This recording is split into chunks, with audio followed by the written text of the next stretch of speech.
ഈ നൂറ്റാണ്ടിൽ ജീവിച്ചിരുന്ന ഏറ്റവും വലിയ കൊടും കുറ്റവാളി ആരാണെന്ന് ചോദിച്ചാൽ നിസ്സംശയം പറയാൻ കഴിയും അത് എപ്സ്റ്റീനാണ് എന്നുള്ളത്. എപ്സ്റ്റീൻ എന്ന് പറയുന്ന നരാധമൻ ചെയ്തു കൂട്ടിയ ക്രൂരതകൾക്ക് കയ്യും കണക്കുമില്ല. ഒന്നും രണ്ടും പേജുകളിൽ ഒതുങ്ങുന്നതല്ല എപ്സ്റ്റീൻ എന്ന് പറയുന്ന ആ നരാധമൻ, ആ ക്രൂരൻ ചെയ്തു കൂട്ടിയ ആ ക്രൂരതകൾ. ലക്ഷക്കണക്കിന് പേജുകൾ വേണ്ടി വന്നു. അത്രത്തോളം ക്രൂരതകൾ ആ നരാധമൻ ചെയ്തു കൂട്ടിയ ക്രൂരതകൾ കണ്ട് ലോകം തന്നെ നടുങ്ങിപ്പോയി. പ്രത്യേകിച്ച് മുസ്ലിം വിഭാഗം, ലോകത്തുള്ള മുസ്ലിം സമുദായത്തിനെ വല്ലാതെ സങ്കടപ്പെടുത്തിയ, വല്ലാതെ വേദനിപ്പിച്ച ഒരുപാട് സംഭവങ്ങൾ എപ്സ്റ്റീൻ ഫയൽസിൽ പറയുന്നുണ്ട്. ലോക മുസ്ലിമീങ്ങൾ വളരെയധികം ആദരവോടുകൂടി കാണുന്ന, ബഹുമാനത്തോടുകൂടി കാണുന്ന പരിശുദ്ധ കാബയിലെ കിസ്വ പോലും ഈ പറയപ്പെടുന്ന നരാധമൻ തൻ്റെ വീട്ടിലെ നിലത്ത് ചവിട്ടു തുണിയായിട്ടിരിക്കുന്ന ഒരു കാഴ്ച പോലും അന്ന് ലോക മുസ്ലിമീങ്ങളെ വല്ലാതെ സങ്കടപ്പെടുത്തിയൊരു കാഴ്ചയായിരുന്നു. ആ കിസ്വ അവിടെ എത്തിക്കാൻ വേണ്ടി ഒത്താശ ചെയ്തതാകട്ടെ UAE-ലുള്ള കുറച്ച് ബിസിനസ്സുകാരും മറ്റുമൊക്കെയാണ്. ആ ഞെട്ടലിൽ നിന്നും മുസ്ലിം ലോകം മാറിയിട്ടില്ല. ഇപ്പോഴിതാ മറ്റൊരു വാർത്ത കൂടി പുറത്തു വരുന്നു. ഓരോ ദിവസം കഴിയും തോറും ഈ എപ്സ്റ്റീൻ ഫയൽസിലുള്ള ഓരോ വിവരങ്ങൾ അത് വല്ലാതെ ഞെട്ടിപ്പിക്കുന്ന കാര്യങ്ങളാണ്. നോക്കൂ, കഴിഞ്ഞ ദിവസം ഒരു വാർത്ത പുറത്തു വന്നു. അമേരിക്കയിലുള്ള ന്യൂയോർക്ക് ടൈംസ് എന്ന് പറയുന്ന പത്രവാർത്താ മാധ്യമമാണ് ഈ കാര്യം പുറലോകം അറിയിച്ചത്. നമുക്കറിയാം, ഈ ജെഫ്രി എപ്സ്റ്റീൻ എന്ന് പറയുന്നവന് ഒരു ദ്വീപുണ്ട്. ഈ ദ്വീപിൽ വെച്ചുകൊണ്ടാണ് ഈ നരാധമൻ സകല തോന്നിവാസങ്ങളും ക്രൂരതകളും ചെയ്തു കൂട്ടിയത്. ആ സ്വകാര്യ ദ്വീപിൽ നീലയും വെള്ളയും വരകളുള്ള മുകളിലൊരു സ്വർണ്ണത്താഴിക കുടമുള്ള ഒരു കെട്ടിടം കാണാൻ സാധിച്ചു. ആ കെട്ടിടം വർഷങ്ങളായി വലിയൊരു ചോദ്യചിഹ്നമായിരുന്നു. എന്താണത്, അതിനുള്ളിൽ എന്തായിരിക്കുമെന്നുള്ള പല ചോദ്യങ്ങളും ഉയർന്നു വന്നു. എന്നാൽ ആ ഒരു കെട്ടിടം എപ്സ്റ്റീൻ നിർമ്മിച്ചത് ഒരു പള്ളിയായിട്ടായിരുന്നു എന്നുള്ള ഞെട്ടിപ്പിക്കുന്ന വിവരങ്ങളാണ് പുറത്തു വരുന്നത്. ഈ എപ്സ്റ്റീൻ്റെ സഹായികളെ പിടികൂടിയ സമയത്ത് അവർ ഈ ഒരു ബിൽഡിങ്ങിനെ കുറിച്ച് അവർ ആദ്യം പറഞ്ഞു വെച്ചത് അതൊരു ജിമ്മാണ് അല്ലെങ്കിൽ ഒരു മ്യൂസിക് റൂമാണെന്നൊക്കെയായിരുന്നു. എന്നാൽ പുതിയ അന്വേഷണങ്ങൾ പറയുന്നത് എപ്സ്റ്റീൻ ഇതിനെ ഒരു പള്ളി എന്ന് തന്നെയാണ് വിശേഷിപ്പിച്ചിരുന്നത് എന്നുള്ളതാണ്. ഇത് വെറും ഒരു വിശ്വാസത്തിൻ്റെ പുറത്ത് ചെയ്ത ഒരു കാര്യമല്ല, മറിച്ച് മിഡിൽ ഈസ്റ്റിലെ ശതകോടീശ്വരന്മാരെയും രാഷ്ട്രീയ നേതാക്കളെയും എല്ലാം സ്വാധീനിക്കാനുള്ള ഒരു തന്ത്രമായിരുന്നുവെന്നാണ് പറഞ്ഞു വെക്കുന്നത്. ഏറ്റവും വിചിത്രമായ കാര്യമെന്ന് പറയുന്നത്, ഇസ്ലാം മത വിശ്വാസികൾ പരിപാവനമായി കാണുന്ന പരിശുദ്ധ കാബയിലെ ആ കാബ പുതപ്പിക്കുന്ന കിസ്വയുടെ ഭാഗങ്ങൾ എപ്സ്റ്റീൻ തൻ്റെ ഈ കെട്ടിടത്തിന് വേണ്ടി സംഘടിപ്പിച്ചു എന്നുള്ളതാണ്. ഒരുപക്ഷെ നേരത്തെ ലോകത്തെ മുഴുവനും ഞെട്ടിപ്പിച്ച തൻ്റെ വീടിൻ്റെ തറയിൽ അവിടെ ചവിട്ട് തുണിയായിട്ടിരിക്കുന്ന പരിശുദ്ധ കാബ ഒരുപക്ഷെ ഈ നരാധമൻ ആ പള്ളിയിൽ ഉപയോഗിക്കാൻ വേണ്ടി വാങ്ങിയതാകാം എന്നുള്ളതാണ് പറഞ്ഞു വെക്കുന്നത്. ഏതാണ്ട് 5 ദശലക്ഷത്തോളം ഡോളർ ചിലവഴിച്ചാണ് പട്ടുനൂലുകളും സ്വർണവും വെള്ളി നൂലുകളും ഒക്കെ ഉപയോഗിച്ച് നിർമ്മിക്കുന്ന ഈ കിസ്വയുടെ 3 ഭാഗങ്ങൾ എപ്സ്റ്റീൻ ദ്വീപിലേക്ക് എത്തിച്ചത്. ഇതിലൊന്ന് കാബയുടെ ഉൾവശത്ത് ഉപയോഗിച്ചിരുന്ന അത്യപൂർവ വസ്ത്രമായിരുന്നു. 10 ദശലക്ഷത്തോളം വിശ്വാസികൾ സ്പർശിക്കുകയും പ്രാർത്ഥിക്കുകയും ചെയ്ത ആ കിസ്വ എന്നാണ് എപ്സ്റ്റീൻ്റെ സഹായി ഇതിനെ വിശേഷിപ്പിച്ചിരിക്കുന്നത്. കോടിക്കണക്കിന് മനുഷ്യരുടെ കണ്ണീരും പ്രാർത്ഥനയും കലർന്ന ഈ വിശുദ്ധ വസ്ത്രങ്ങൾ പ്രായപൂർത്തിയാകാത്ത പെൺകുട്ടികളെ ലൈംഗികമായി പീഡിപ്പിക്കാൻ ഉപയോഗിച്ചിരുന്ന ദ്വീപിലേക്ക് എത്തിച്ചു എന്നുള്ള വാർത്ത മുസ്ലിം വിശ്വാസികൾക്കിടയിൽ വലിയ ഞെട്ടലാണ് ഉണ്ടാക്കിയിരിക്കുന്നത്.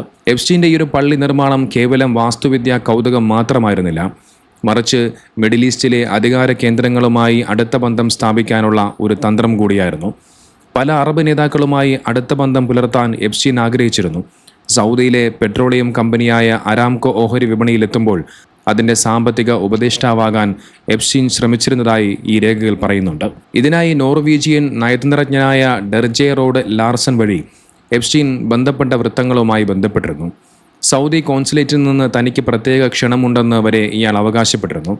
മുസ്ലിം രാജ്യങ്ങൾക്കായി ശരീഅത്ത് എന്ന പേരിൽ ഒരു പുതിയ കറൻസി രൂപീകരിക്കുക എന്ന വിചിത്ര പദ്ധതി പോലും എപ്സ്റ്റീൻ എന്ന് പറയുന്ന ഈ നരാധമൻ അറബ് നേതാക്കൾക്ക് മുന്നിൽ അവതരിപ്പിക്കാൻ ആഗ്രഹിച്ചിരുന്നതായി റിപ്പോർട്ട് വെളിപ്പെടുത്തുന്നുണ്ട്. ഉസ്ബെക്കിസ്ഥാനിലെ പള്ളികളിൽ ഉപയോഗിക്കുന്ന ടൈലുകളും സിറിയയിലെ പുരാതന കുളിമുറികളായ ഹമാം മാതൃകയിലുള്ള സ്വർണ്ണത്താഴിക കുടവുമാണ് എപ്സ്റ്റീൻ തൻ്റെ കെട്ടിടത്തിനായി തിരഞ്ഞെടുത്തത്. എന്നാൽ ഇവിടെ ഈ നരാധമൻ മറ്റൊരു ക്രൂരമായ വിരോധാഭാസവും ചെയ്തുകൂട്ടി. പള്ളികളിൽ അള്ളാഹുവിൻ്റെ പേര് എഴുതുന്നതിന് പകരം തൻ്റെ പേരിൻ്റെ അക്ഷരങ്ങൾ, ആ പേരിൻ്റെ തുടക്കത്തിലുള്ള 2 അക്ഷരങ്ങൾ, അതായത് JE എന്ന് പറയുന്ന അക്ഷരങ്ങൾ അവിടെ കൊത്തിവെക്കണമെന്നുള്ളതാണ് ഈ നരാധമൻ പറഞ്ഞു വെച്ചത്. അള്ളാഹു എന്ന് എഴുതുന്നതിന് പകരം ജെയും ഇയും മതി എന്ന എപ്സ്റ്റീൻ്റെ ഇമെയിൽ സന്ദേശം അദ്ദേഹത്തിൻ്റെ അതിരുകടന്ന അഹന്തതയുടെ തെളിവായി അന്വേഷണ ഉദ്യോഗസ്ഥർ കാണുന്നുണ്ട്. റുമാനിയൻ കലാകാരനായ അയോൻ നിക്കോളയാണ് ഇതിനായിട്ട് എപ്സ്റ്റീൻ നിയോഗിച്ചിരുന്നത്. എപ്സ്റ്റീൻ ആ കെട്ടിടത്തെ മസ്ജിദ് എന്നാണ് വിശേഷിപ്പിച്ചിരുന്നത് എന്ന് നിക്കോള സ്ഥിരീകരിക്കുന്നുണ്ട്. എന്നാൽ ജൂത കുടുംബത്തിൽ ജനിച്ച എപ്സ്റ്റീൻ ശരിക്കും മതപരമായ ആവശ്യങ്ങൾക്ക് വേണ്ടിയിട്ടാണോ, ഇനി അതല്ല മറ്റെന്തെങ്കിലും രഹസ്യ ആവശ്യങ്ങൾക്ക് വേണ്ടി ഉപയോഗിച്ചതാണോ എന്നുള്ളത് ഇപ്പോഴും വ്യക്തമല്ല. നോക്കിതിൻ്റെ പിന്നിൽ വലിയ ദുരൂഹതയുണ്ട്. ഒരുപക്ഷെ വലിയൊരു ദുർമന്ത്രവാദത്തിൻ്റെ അല്ലെങ്കിൽ മറ്റെന്തെങ്കിലുമൊക്കെ കാര്യങ്ങൾക്ക് വേണ്ടിയിട്ടാണ് എപ്സ്റ്റീൻ ഇത് ചെയ്തു എന്നുള്ളത് നമുക്ക് മനസ്സിലാക്കാൻ സാധിക്കും. നോക്കിതിനു വേണ്ടി എപ്സ്റ്റീനെ സഹായിച്ച ഒരുപാട് UAE-യിലുള്ള ബിസിനസ്സുകാർ മറ്റുമൊക്കെയുണ്ട്. അവന്മാരെല്ലാവരും നാളെ ഇതിനെല്ലാം എണ്ണി എണ്ണി പടച്ച റബ്ബിനോട് മറുപടി പറയേണ്ടി വരും. കാരണം കളിച്ചത് അള്ളാഹുവിനോടാണ്.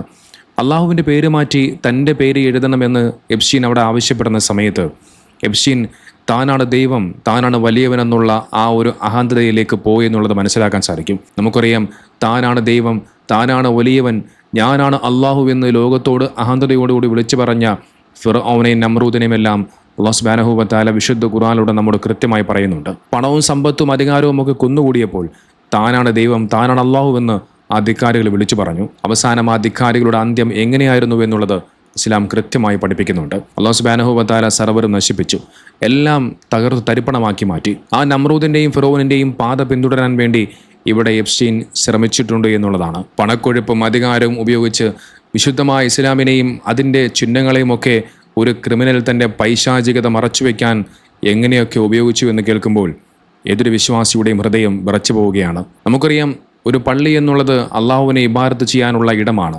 അവിടെ ശാന്തിയും സമാധാനവും പരിശുദ്ധിയും ഉണ്ടാകണം. എന്നാൽ എപ്സ്റ്റീൻ ഇവിടെ പണിതത് പള്ളിയല്ല, നേരെ മറിച്ച് തൻ്റെ കൊടും ക്രൂരതകൾക്ക് മറപിടിക്കാനുള്ള ഒരു വേഷം കെട്ടലായിരുന്നു. അതിനുവേണ്ടി സിറിയയിലെയും ഉസ്ബെക്കിസ്ഥാനിലെയും പുരാതനമായ പള്ളികളുടെ മാതൃകയിൽ ടൈലുകൾ പതിപ്പിച്ചു. പുറമേ നിന്ന് നോക്കുന്ന ഒരാൾക്കതൊരു പള്ളിയായി തോന്നാൻ വേണ്ടി. നോക്ക്, അള്ളാഹുവിൻ്റെ പേര് മാറ്റി തൻ്റെ പേര് കൊത്തിവെക്കാൻ വേണ്ടി ആജ്ഞാപിച്ച ആ എപ്സ്റ്റീൻ ഇന്ന് ജീവിച്ചിരിപ്പില്ല. മുൻകാലങ്ങളിൽ ഫിർഔനും നമ്രൂദും അടക്കമുള്ള എത്രയെത്ര ഏകാധിപതികളായ എത്രയെത്ര ധിക്കാരികളായ ഭരണാധികാരികൾ കടന്നുപോയി. അവന്മാരാരും ഇന്ന് ജീവിച്ചിരിപ്പില്ല. പക്ഷെ അള്ളാഹു എന്നെന്നും ജീവിക്കുന്നവനാണ്. പണം കൊണ്ടും അധികാരം കൊണ്ടും ആർക്കും എന്തും ചെയ്യാമെന്ന് കരുതുന്ന ഒരു ലോകത്താണ് നമ്മൾ ജീവിക്കുന്നത്. എന്നാൽ അള്ളാഹുവിൻ്റെ ശിക്ഷയിൽ നിന്നും ആർക്കും രക്ഷപ്പെടാൻ കഴിയില്ല. മതത്തിൻ്റെ ചിഹ്നങ്ങളെ സ്വന്തം സ്വാർത്ഥതയ്ക്കായി ഉപയോഗിക്കുന്നവർ എത്ര വലിയവനായാലും അവസാനം അവർ അപമാനിതരാവുക തന്നെ ചെയ്യും. എപ്സ്റ്റീൻ്റെ ഈ ഒരു നീല കെട്ടിടം ഇന്ന് ലോകത്തിന് മുന്നിൽ ഒരു പള്ളിയായല്ല, മറിച്ച് ഒരു കൊടും ക്രിമിനലിൻ്റെ വഞ്ചനയുടെ അടയാളമായിട്ടാണ് അറിയപ്പെടുന്നത്. വിശുദ്ധമായ ദീനുൽ ഇസ്ലാമിനെ ഇത്തരം കപടന്മാർ ഉപയോഗിക്കാൻ വേണ്ടി ശ്രമിക്കുമ്പോൾ നമ്മൾ കൂടുതൽ ജാഗരൂകരാകേണ്ടതുണ്ട്. ഇസ്ലാം എന്നാൽ സ്നേഹവും സത്യവുമാണ്. അത് അന്യായങ്ങൾ മറച്ചുവെക്കാനുള്ള കവചമല്ല. ഇത്തരം പൈശാചിക പ്രവർത്തനങ്ങളെ തിരിച്ചറിയാനും അതിനെതിരെ നിലകൊള്ളാനും അള്ളാഹു നമുക്കെല്ലാവർക്കും തൗഫീഖ് നൽകട്ടെ.